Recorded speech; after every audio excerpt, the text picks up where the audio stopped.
Magandang hapon po sa inyong lahat, mga kapatid. Tayo po ay live ngayon para magbahagi po tayo ng mga salita po ng Panginoon. At samahan niyo po ako, mga kapatid, para atin pong bulay-bulayan po ang salita po ng Panginoon. Ngayon po ay Holy Friday at supposedly tayo po ay malalaki ang oras para sa Panginoon. So, invited namin kayo lahat sa oras na ito para mapagbulay-bulayan po natin ang salita po ng Panginoon. Magandang hapon ho sa lahat po ng mga kasama natin. At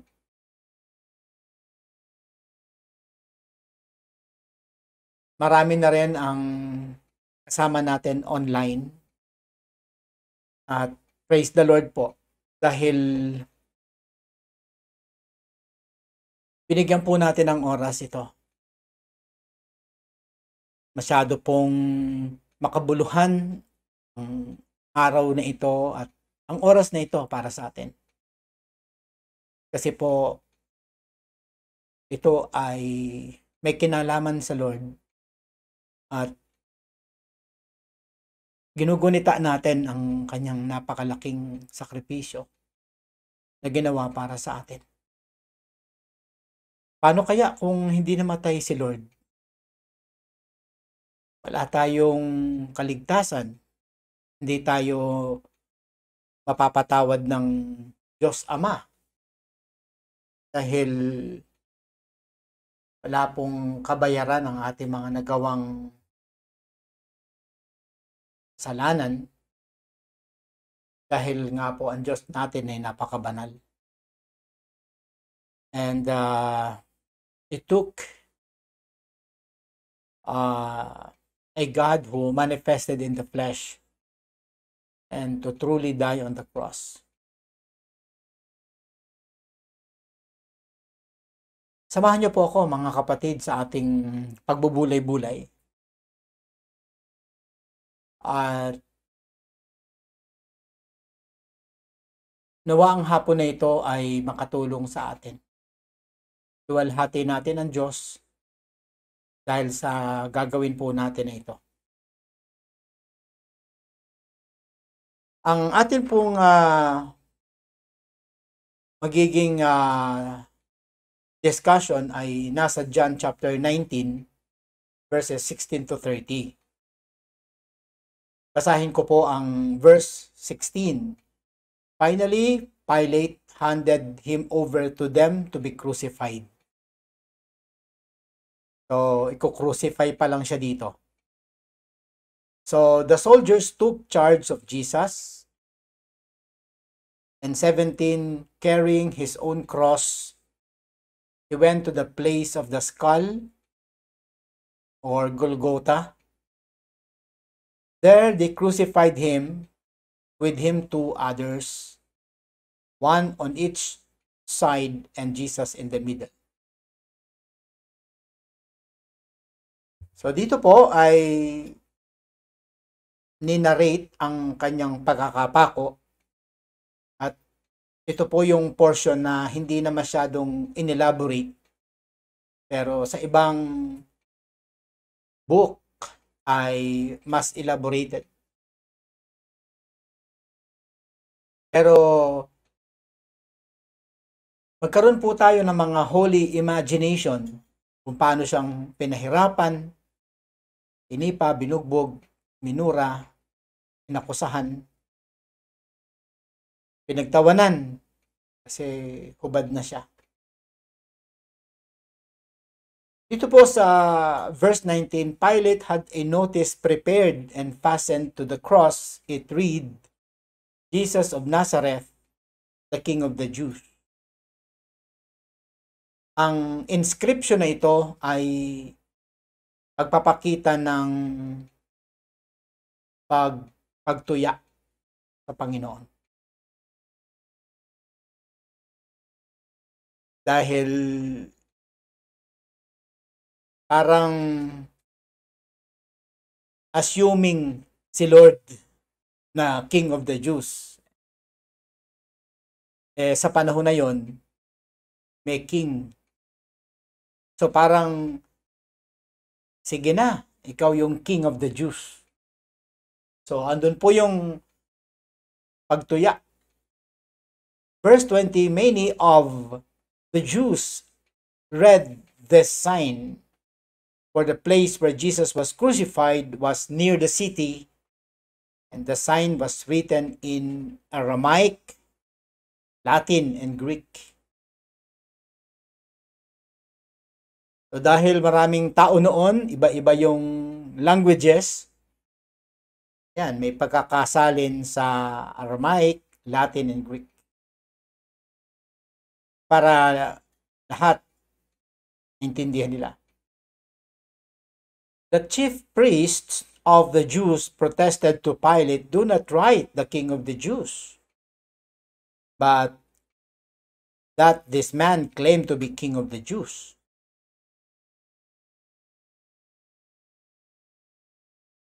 So may mga protesta dahil hindi nila matanggap yun. Pero yun po isang paraan ng pagtuya. Pilate answered, what I have written, I have written. When the soldiers crucified Jesus, they took his clothes, dividing them into 4 shares, one for each of them, with the undergarment remaining. So nahubaran na siya.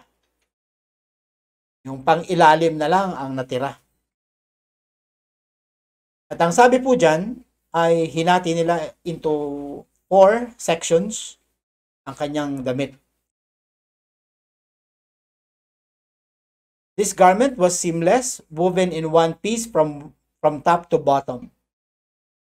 "Let's not tear it," they said to one another. Let's decide by lot who will get it.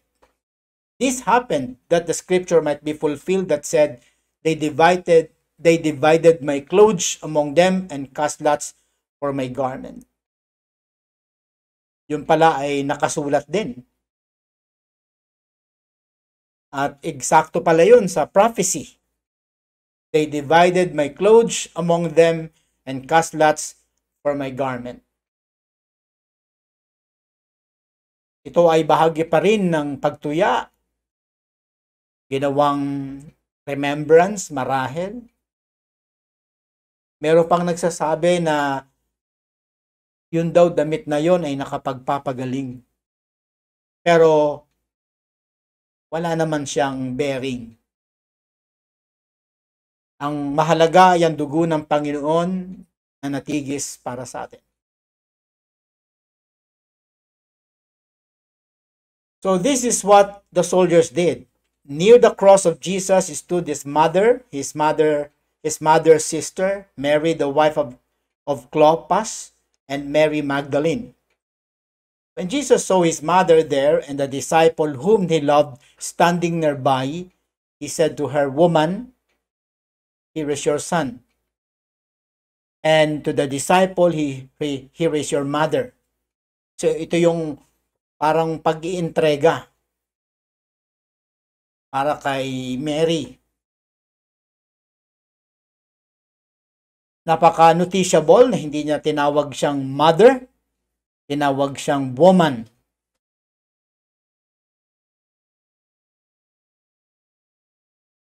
Verse 28, later knowing that everything had now been finished, knowing that everything, na-fulfill na niya ang lahat-lahat. And so that scripture would be fulfilled, Jesus said, "I am thirsty." A jar of wine vinegar was there. So they soaked a sponge in it, put the sponge on a stalk of the hyssop plant, and lifted it to Jesus' lips. And when he had received the drink, Jesus said, "It is finished." With that, he bowed his head and gave up his spirit. Hanggang sa huling bahagi ng kanyang kamatayan ay ipinapakita pa rin ang masasamang puso ng mga tao. Siya ay nagpakita ng pagkauhaw, pero binigyan siya ng wine vinegar. So sa binasa natin, mga kaibigan at mga kapatid, ang laman-laman po ng binasa natin na ito ay patungkol po sa crucifixion, kamatayan ng ating Panginoong Hesus, na hindi karapat-dapat na mamatay, pero namatay alang-alang sa atin. Ipinapakita din sa passage na ito ang kanyang obedience, pagsunod, ang kanyang mga paghihirap, at ang kanyang pag-ibig para masunod ang kanyang misyon, at ito ay para iligtas ang tao. So, yan po ang makikita po natin na laman. Ano po? Ngayong araw na ito ay nais ko pong ibahagi sa inyo ang kapangyarihan ng cross. Although ang cross ay hindi po maganda ang kahulugan, di ba? Kapag ikaw ay nag-exam, mali ang sagot mo, cross. Kamalian. Sa mga sementeryo ay cross din ang nakalagay, kamatayan. Pero dito po sa kamatayan ni Jesus Christ sa cross ay meron pong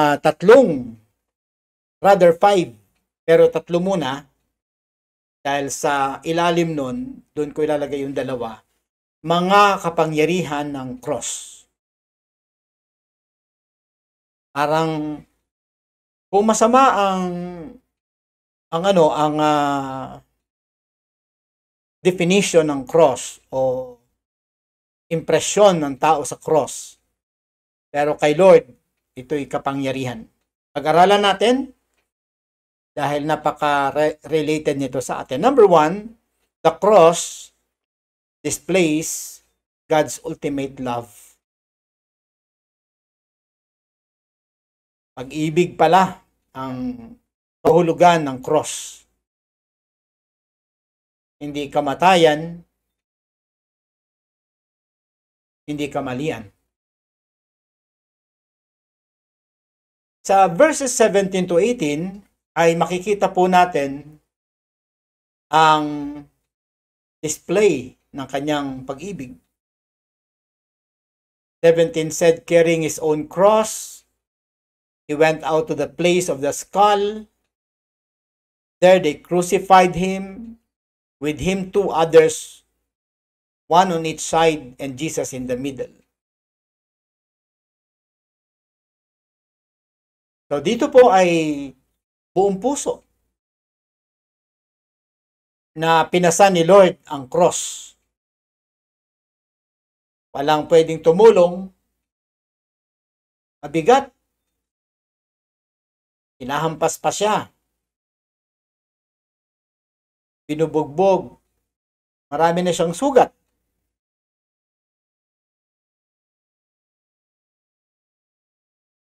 Ito po ay talagang highest expression ng pag-ibig niya sa atin. Hindi niya tayo binigyan ng bank account, ng physical healing.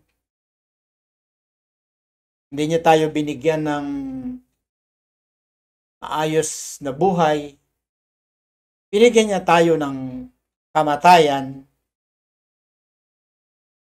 na magdudulot ng buhay na walang hanggan.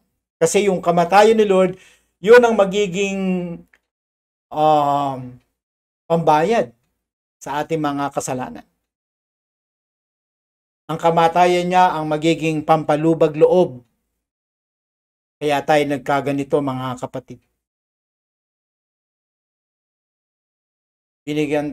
Namatay siya para maglubag ang loob ng Diyos sa atin.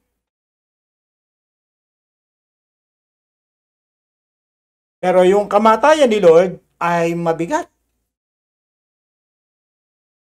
Crucifixion, yan po ay kamatayan na dinudulot lang sa mga kriminal. Hindi po yan disenteng kamatayan. Nakakahiya po yan. Tapos, nilagyan pa siya ng dalawang katabi na pareho ding magnanakaw para magdagdag sa katuwaan, kapritsyo ng mga taong nanglilibak sa ating Panginoon. Kaya po, kung ito po ay talagang maiintindihan po natin, itong kamatayan ni Lord, na ngayon ay inaalaala po natin dahil 3:00 na po ng hapon, talagang tayo po ay magpapakumbaba. Sa Romans 5:8 ay sinasabi, "But God demonstrates His own love for us in this, while we were still sinners, Christ died for us." Yung salitang demo. Anong kanyang dinemo? Ang kanyang sariling pag-ibig para sa akin. Nung ako'y makasalanan pa, He died for me. Hindi siya namatay nang tayo mabuti, magiting, magaling. He died when we were still sinners. Makasalanan. Madalang daw po yung mamatay para sa kaibigan. Lalong halos wala ang willing na mamatay para sa kanyang kaaway. Kaya agape, highest kind of love. Tayo, ang love natin, nababaw. Erotic, di ba? May ganun eh. Mahal mo siya kasi maganda siya. Yung phileo dahil kadugo mo eh. Magulang mo, kapatid mo. Ganun. Pero yung kamatayan, pagbibigay ng buhay para sa kaaway mo, si Lord lang yun. Kaya dito makikita natin ang unang-unang display ng cross. Ang ginamit po dyan ay ultimate love. Grabe po, ultimate. So mga kapatid, we're talking about the power of the cross. Hindi lang basta ito simbolo ng paghihirap. Ito rin ay simbolo ng sacrificial na pag-ibig. Kaya maganda din po yung meron tayong kwintas, Tapos dun sa kwintas natin, may cross. Maganda rin yung church natin, may cross. Wala lang nakadipa. Pero napaka-Christian yung church na may cross. Dahil simbolismo yan ng sacrificial na pag-ibig ng Panginoon. Ang aking practical na proposition under this is this: live daily in the awareness that you are deeply loved by God. Let His love be your source of confidence and compassion for others.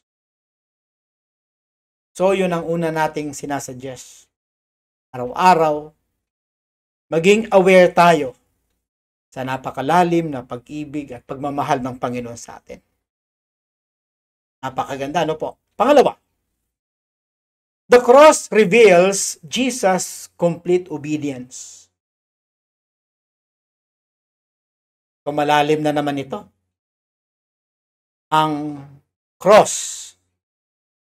ay nagpapahayag ng complete, hindi po incomplete, but complete obedience sa Diyos Ama. Kasi alam niyo mga kapatid, ang Diyos Ama kasi ang nag-require, hindi naman tayo.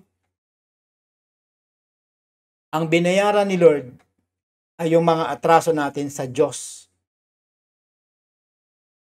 Kung sa gobyerno natin, meron tayong Supreme Court, yung judicial body.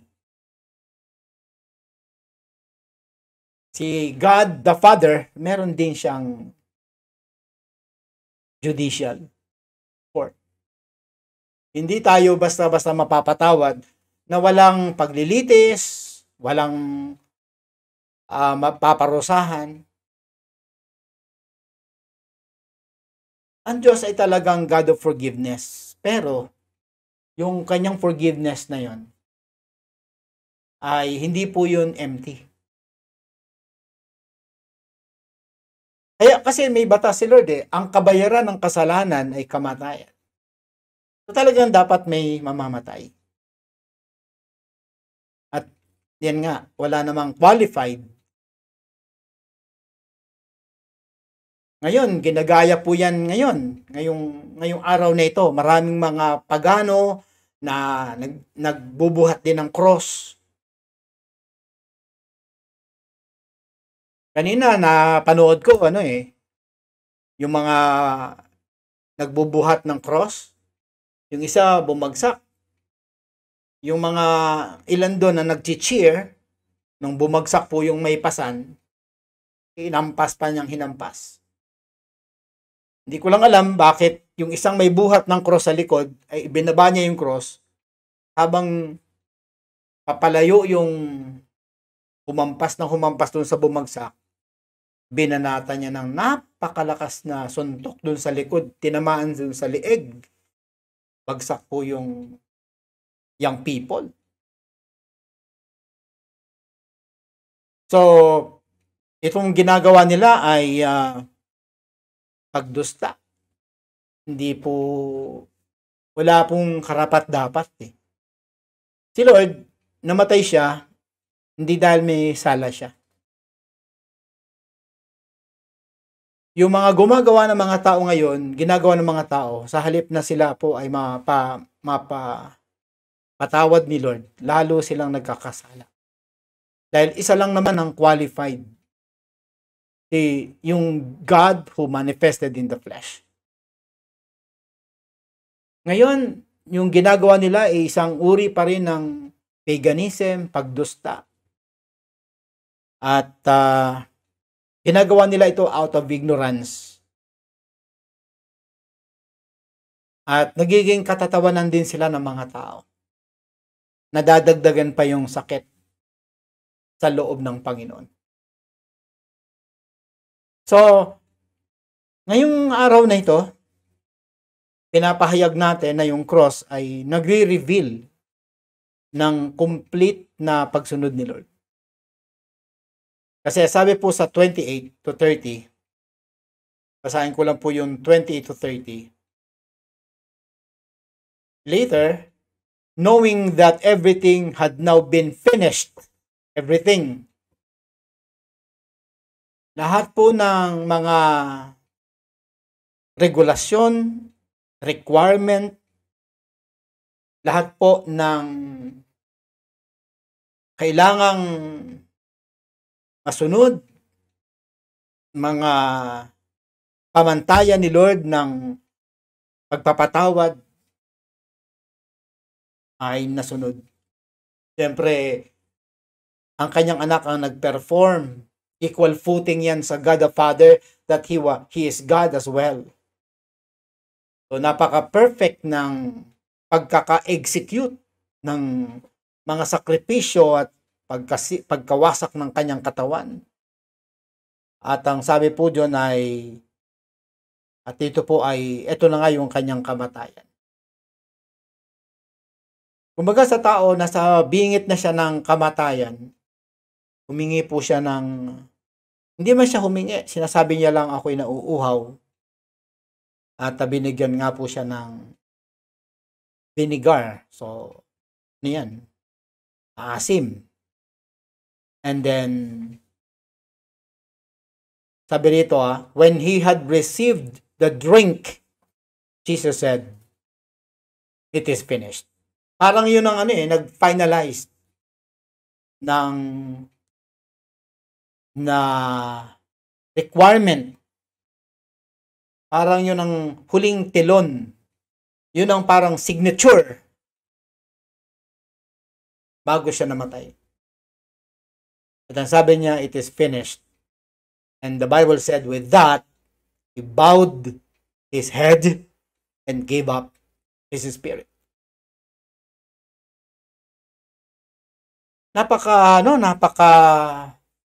sakit nitong mga pangyayaring ito. Nakakabasag ng pride, nakakabasag ng mga ang sarili nating kalooban, ating mga materialistic na buhay, yung buhay natin na alam niyo naman tayo, lagi nating gusto ay pleasure, malamig, milk tea, kainan, gala, swimming, tawanan, videoke. Yan ang nangyayari ngayon.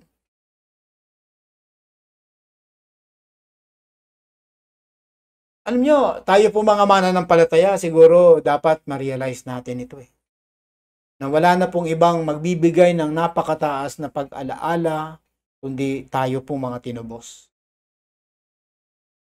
Diba, may mga Heroes Day tayo, diba?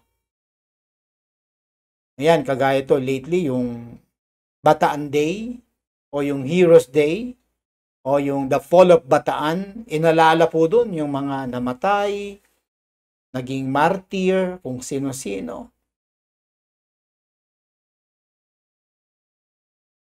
Sa panahon ni Rizal, inaalaala din po yan Nagpupunta pa ang mga tao dun sa bahay niya o dyan sa Rizal, dun sa Luneta, para inarate na naman, i-dramatize ang kadakilaan ng kanyang kamatayan. Sa atin, mga mananampalataya tayo ni Jesus, followers of the Lord, siguro tayo ay higit sa lahat.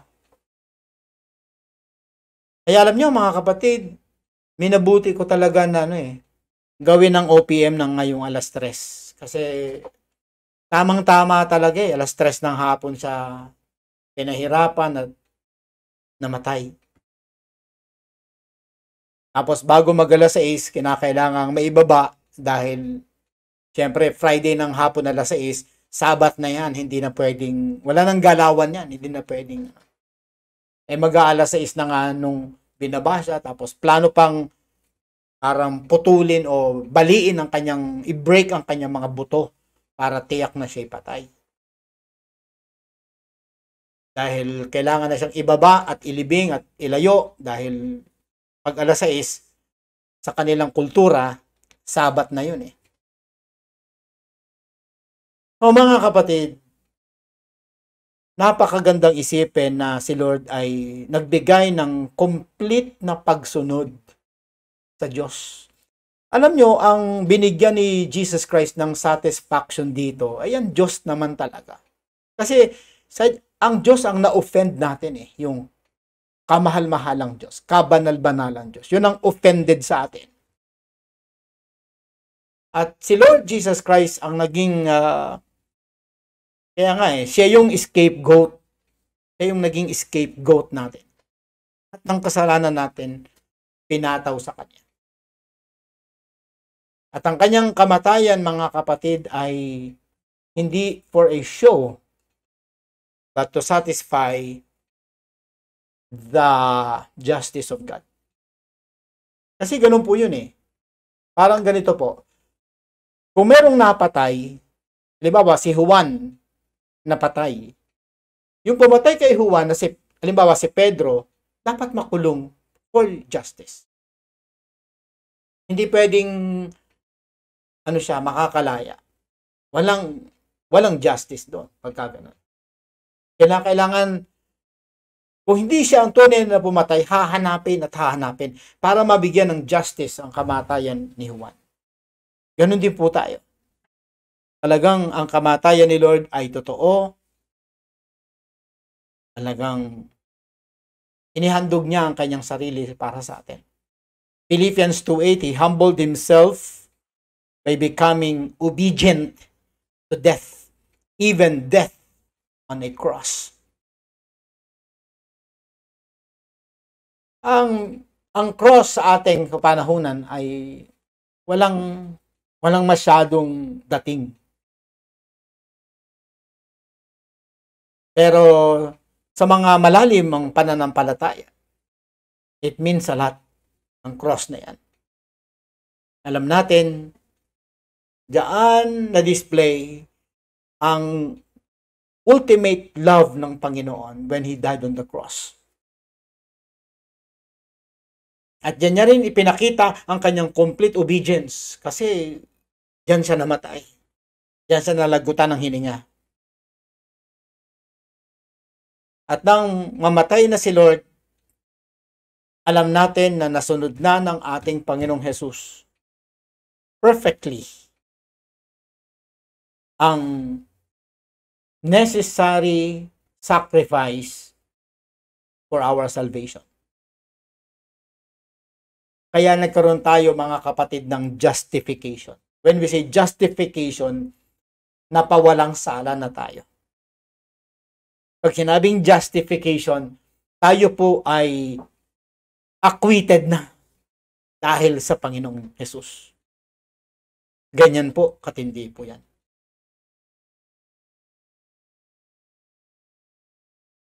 So, under this, ang aking practical proposition ay sundin natin si Lord.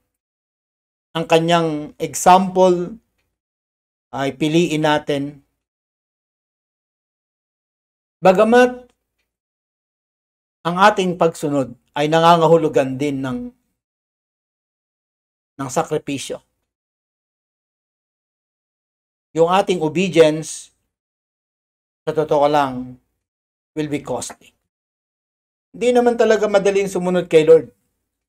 If anyone, sabi ron ay will become a disciple of the Lord, he must, take up his cross daily and follow me. So, ang impresyon ay hindi talaga magaan. Hindi easy, hindi comfort zone, hindi blessing ang hanap mo, kundi pagsunod.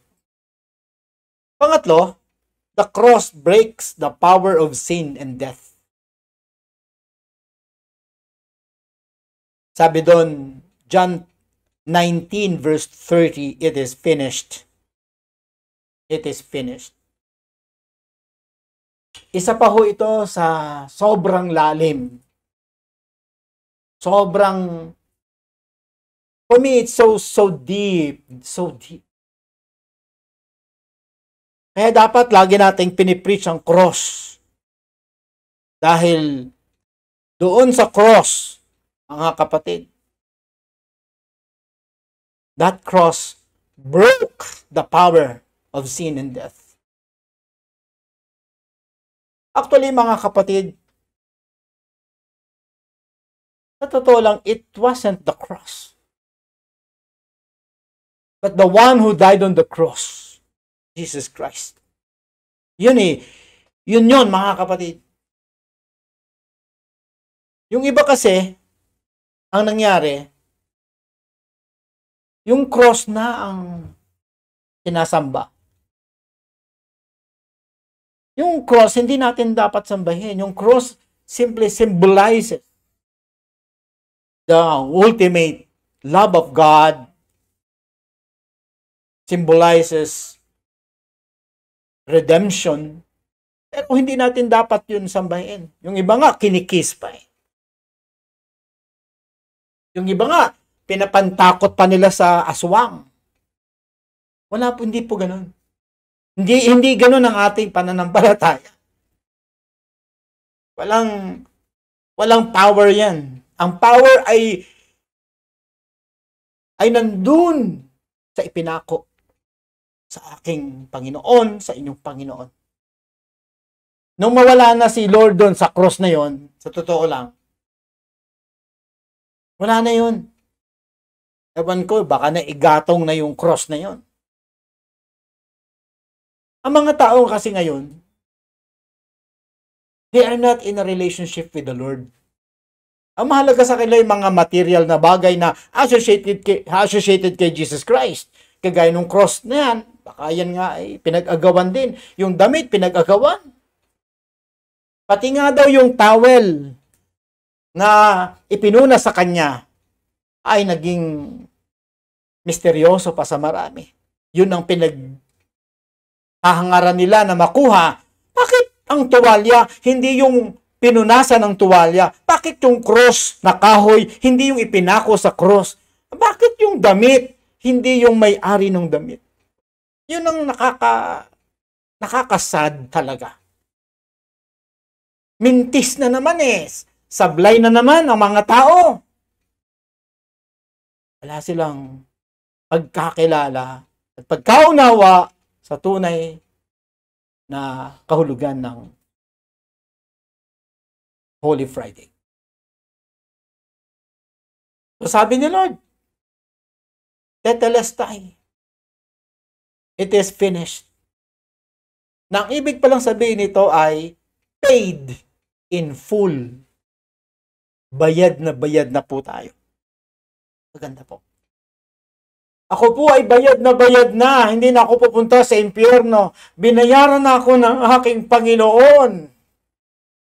Binayaran ka na ng ating Panginoon. Sana gumanti tayo kahit papano. Kung naunawaan natin yung lalim ng kamatayan at pag-ibig ng Panginoong Diyos sa atin. That He died for us. Mano ba naman? Ibigay na rin natin ang buhay natin dun sa buhay, sa Diyos na bumili ng ating buhay. Alam nyo, ganito po yan Sana maunawaan nyo po. Diba nagkaroon tayo ng redemption? Parang nasa sanglaan ka. Nakasangla ka. Nandun ka. Tapos, rematado ka. Tapos, someone bought you. Rematado ka na Pero may isang dumating at binili ang halaga kung magkano ka.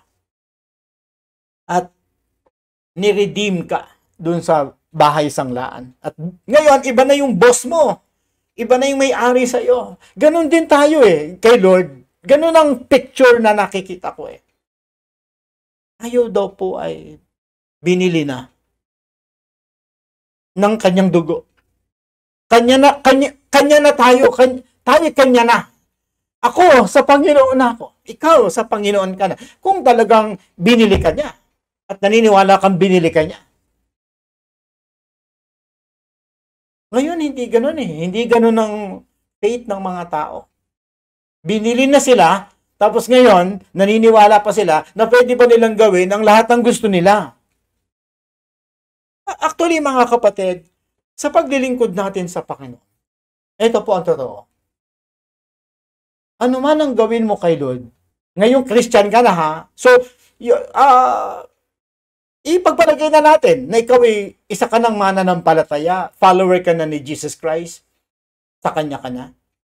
Sa totoo lang mga kapatid, kahit hindi ka na magplano ng ikagaganda ng buhay mo, sa Kanya ka lang. Kahit hindi ka na maging mayaman, hindi ka na gumaling ang lahat ng sakit mo, hindi ka na makilala, basta yung mapunta ka lang sa Kanya, okay na yun Kasi ngayon, nakakalungkot lang, ngayong binili tayo ng Lord sa kamatayan, nasa bahay sanglaan tayo, at kinuha niya na tayo, ngayong nasa Kanya na tayo, naghahanap pa tayo ng ibang magandang bagay sa atin. And to the point na minsan, humihiwalay pa tayo sa Kanya, siya na tumubos na nga sa atin para sa Kanya. Actually, binili niya tayo for His purpose, for His glory. Kaya dapat wala na po tayong purpose na sarili. Purpose na lang niya for us. Dapat ganun. Ngayon, ang sabi ko lang, ito pa, kahit ibigay mo ang lahat ng buhay mo sa pagsunod mo kay Lord, lahat-lahat ibigay mo na. Trabaho mo, pamilya mo, pera mo, talent mo, gift mo, lahat ibigay mo. Sa totoo lang, ito po ang totoo. Sana mag-get po ito. Kung lahat ng bagay binigay mo kay Lord, you have nothing to lose. Why?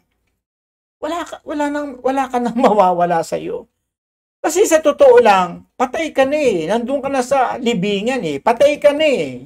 You're doomed to hell. Wala ka na eh. Wala ka na. Kaya nga yung binuhay ka, tinawag ka ng Panginoon, tapos may iba ka pang plano, baka hindi mo alam kung saan kanya pinulot. Kung saan kanya dinampot. Dinampot ka ng Diyos, saan? Parang sa impyerno ka na niya kinuha eh. Ka na eh.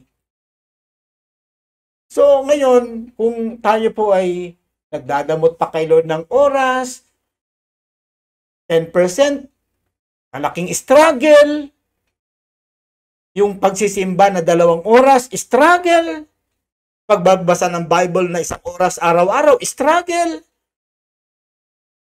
hindi ko masyadong gets. O talagang mababaw lang talaga ang ating faith? O kulang tayo ng discipleship? Kulang tayo ng insight, ng enlightenment?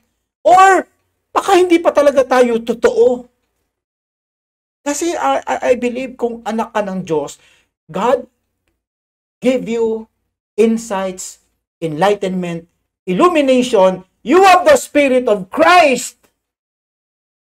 And you have wisdom because Jesus is in you, in us, in me.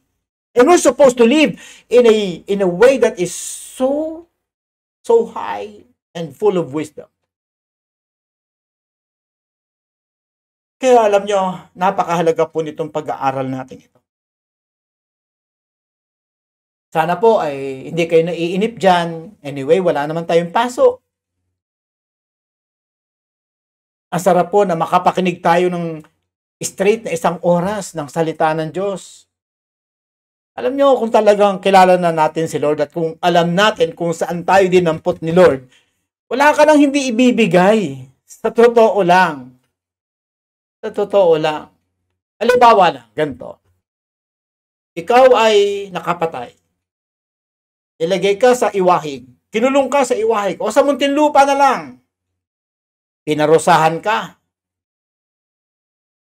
Reclusion perpetua. 20 years. Binigyan ka ng 3. 20 to 40 eh. So kung 2 reclusion perpetua, mga kapatid, 60 years yan. Kung 2020. Pero mga kapatid, bigla ka nabigyan ng pardon. Halimbawa, binigyan ka ng pardon ng presidente. Alam nyo kung ako yon, nabigyan ako ng pardon ng kahit na sinong presidente na yan, hindi na ako uwi sa bahay. Pupunta na ako sa kanya. And I will say, make me your driver for life. Make me your janitor for life. Make me your cook for life. Make me your bodyguard for life. Kasi naintindihan ko yung ibig sabihin ng pardon eh. Nung presidential pardon. Yung iba, wala. Uwi ng bahay, saya-saya. Pagdating mo, inuman. Papatay ng baka, kalabaw, manok. Ako, 1 linggong naglima yun. Pero, pumunta pa siya sa presidente. At nagsabi, I will serve you. Ganun din si Lord eh. Mga kapatiran, we're doomed to hell. John 3:16, for God so loved the world that He gave His one and only Son. Whosoever believes on Him should not perish. Tayo ay redeemed. Ginawa niya tayong anak. Sana itong mga truth na to ang babasag sa ating puso ngayong araw na to. Kung matigas pa ang puso natin, masyado nating tinitipid si Lord because sometimes talagang kulang tayo ng knowledge of God. Kulang tayo ng mga katwiran na galing sa Biblia. Kaya ang mga churches ngayon magulo. Tataas ng pride ng mga pastor, ng mga elders, ng mga deacons. Sila. Nag-aaway-away. May mga Christians pa nga na nagdedemandahan. May mga members sa simbahan na silipan ng silipan. May mga tao sa simbahan pataasan. Nagsisiraan, nagmumurahan, nagdadayaan, may mga secret meetings, may mga pinagtatawanan, may mga inaalipusta, may mga kinakasuhan, may mga inaakusahan, may mga simpleng tinutuya, may mga pinagtatawanan, at kung ano-ano pa. Ito po'y hindi dapat sa isang tagasunod ni Jesus. Hindi na po yan ari. Hindi na po yan bagay. It is not fit for us. We're supposed to be holy. Iba po tayo eh. So I gave you already 3 hours of the cross. Number 1, it displays God's ultimate love. So magandang may cross tayo sa bahay, but don't worship the cross. It symbolizes the ultimate love of God. Number 2, it reveals Jesus' complete obedience. And the last but not the least, it breaks the power of sin and death. Sabi ni Lord, tetelestai, tapos na. Bayad na ang lahat. Pinayaran na ng Panginoon. Hebrews 2:14, by His death. Paano kaya kung hindi siya namatay? He broke the power of him who holds the power of death. That is the devil. Guys, He broke the power of him who holds the power of death. Winasak niya ang kapangyarihan ng isang may hawak ng kapangyarihan ng kamatayan. He broke it. He destroyed it. Kaya alam nyo, mga kapatid, Satan is a defeated one. Si Lord ay nagtagumpay. Tayo ang kanyang mga pinagtagumpay. Sana ngayong gabi o ngayong araw, mamuhay tayo sa freedom. Huwag na tayong bumalik sa mga kasalanan. Dahil yan ay inalis na ni Lord, binayaran na yan ni Lord. Lagi tayong maging matagumpay sa ating buhay, sa ating thought life, sa ating actions, sa ating mga pita ng mata, pita ng laman, pagiging materialistic, yung pride. Lahat ng ito ay dapat kinakikitaan ng Panginoon ang tagumpay sa atin. So I gave you 3 under sa ating paragraph. Pero kung tayo po ay kung pwede pang magbigay ako ng ilan pa na kapangyarihan ng cross na wala dun sa chapter na yon, pero gagawin ko siyang subpoint, ito po ang masasabi ko pa. The cross provides full forgiveness. Isaiah 53 verse 5, He was pierced for our transgressions. By His wounds, we are healed. Sa Old Testament pa lang, ha? Siya daw po ay niyurakan, pierced o sinaksak para sa ating mga paghihirap. Para sa ating mga kasalanan. Colossians 2:13, He forgave us all our sins, nailing it to the cross. O, anong ibig sabihin niyang nailing it to the cross? Kamatayan pa rin. So parang ini-imagine ko, habang siya ipinapako sa cross, ay dinadala niya ang ating mga kasalanan at pinapatawad tayo dahil unti-unti niyang binabayaran ang lahat ng kasalanan natin. Every sin, past, present, and future, was paid in full. Hindi partial. Hindi po partial. Ang ating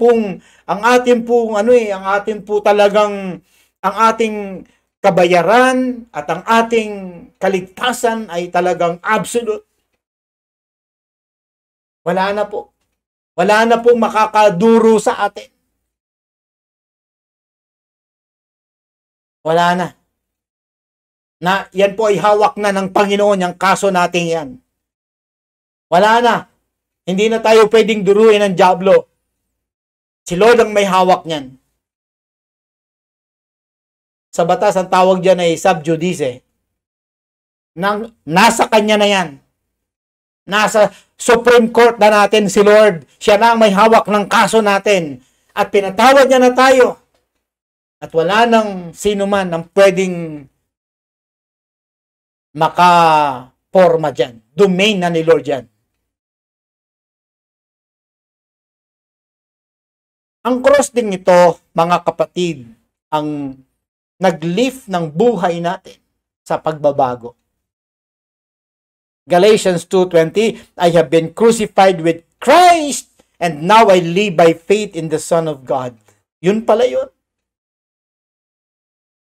So doon sa krus, doon tayo magsisimula ng bagong buhay. Sa krus ng Kalbaryo, doon tayo magsisimula ng bagong pananampalataya, ng newness of life.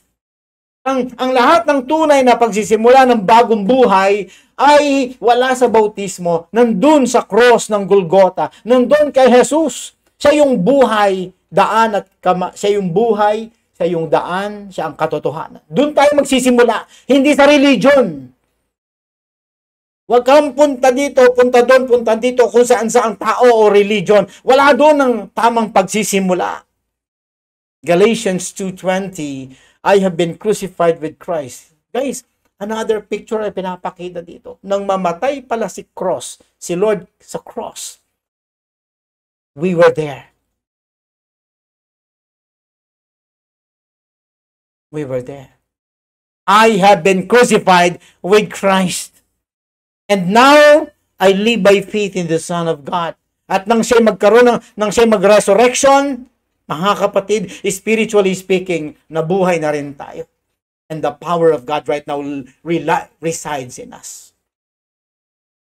2 Corinthians 5:17, if anyone is in Christ, he is a new creation. So yung cross ni Jesus Christ ang nagbigay sa atin ng new identity. Yan ang nagbigay sa atin ng bagong purpose at ng eternal na buhay at eternal na pag-asa. Kaya talagang dapat ibang-iba po talaga tayo, mga magulang at mga kapatid, ngayong araw na ito ng Biyernes Santo. Sana yung mukha natin talagang Biyernes Santo. Malulungkot po tayo. Bakit? Bakit? Namatay ang banal para sa akin. Namatay si Jesus. On the other side, ay nandun naman sa puso natin ang kagalakang napakalalim na hindi kayang bayaran at palitan ng kwarta o pera or education or anything, mansions. Wala. Hindi pwedeng masatisfy ng mga material na bagay yung ating contentment na ating natamo kay Jesus Christ. Now, I'm a child of God. This is my new identity. I belong to Jesus Christ. He died for me. I died with Him. Nung siya'y nabuhay din ako. I have my new purpose. He is my eternal hope. Ang buhay ko ngayon ay puno na ng purpose. Wala na po ang mga kahihiyan. Hindi na ako nakasangla. I am redeemed by the blood of the Lord Jesus Christ. So in my conclusion, I should say this: the power of the cross is not just seen in what Jesus endured, but in what He accomplished.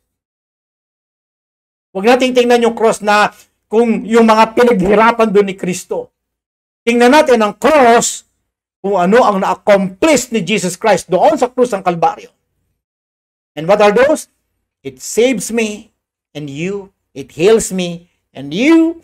It restores me. It frees me and you. And it transforms me. Transforms me and you. Let the cross continue to shape how you live, how you love, how you lead.